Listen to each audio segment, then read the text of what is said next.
Hello friends, आपका बहुत बहुत स्वागत है हमारे चैनल सरकारी नौकरी में। जैसा कि आप स्क्रीन पर देख पा रहे हैं, इंडियन कॉन्स्टिट्यूशन जो अपना भारत का संविधान है, जिसका भाग 3 मूल अधिकार या मौलिक अधिकार को दर्शाता है, जिसके अंतर्गत अनुच्छेद 12 से लेकर अनुच्छेद 35 आते हैं। हम इस वीडियो में अनुच्छेद 26 के बारे में जानेंगे, इसलिए वीडियो के अंत तक जरूर बने रहें।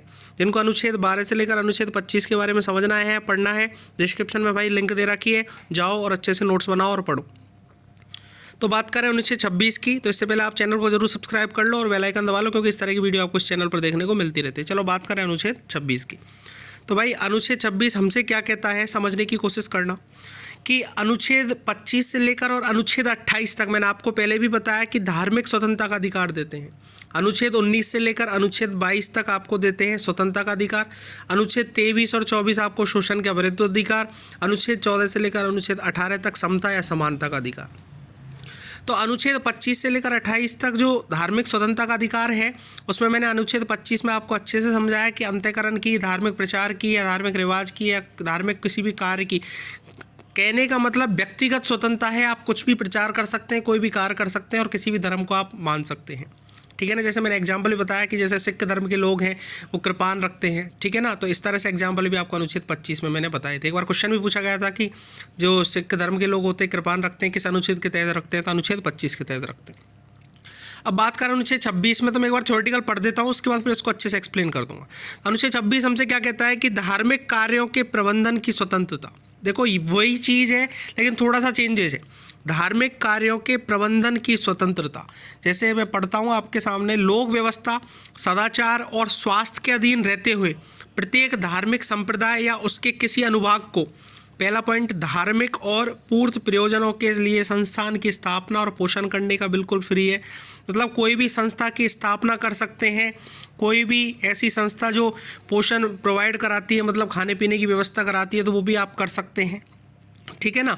जैसे मैं आपको बताऊं कि धार्मिक कार्यों का प्रबंधन, इसमें जैसे आप मंदिर का निर्माण कर सकते हैं, मस्जिद का निर्माण कर सकते हैं, और जो नॉर्मल है गुरुद्वारे का निर्माण कर सकते हैं, सिख लोग के हैं, ठीक है ना। ईसाई जो लोग के हैं वो चर्च का निर्माण कर सकते हैं। तो इस तरह से धार्मिक कार्यों के प्रबंधन के लिए स्वतंत्रता इस अनुच्छेद में दी गई है, ठीक है ना। उसके बाद दूसरी बात करें तो जैसे कोई भी आप संपत्ति है, जैसे आप जो धर्म के लिए जो भी पैसे आते हैं या कोई भी ट्रस्ट बनाया उसमें कोई पैसे आते हैं, कोई भी आप वैधानिक खर्च कर सकते हैं। जैसे आपने देखा होगा सिख धर्म में जो गुरुद्वारे में लंगर चलता है तो बिल्कुल फ्री चलता है, वो ट्रस्ट के पैसे से चलता है। तो ये सारी कहानी आप कर सकते हैं इस अनुच्छेद के तहत, ठीक है। दूसरा पॉइंट बात करें अपने धर्म विषयक कार्यों का प्रबंध कराने के लिए, वही बात है कि कोई भी धर्म का अपन विषयक का कार्य अपन प्रबंध करा सकते हैं।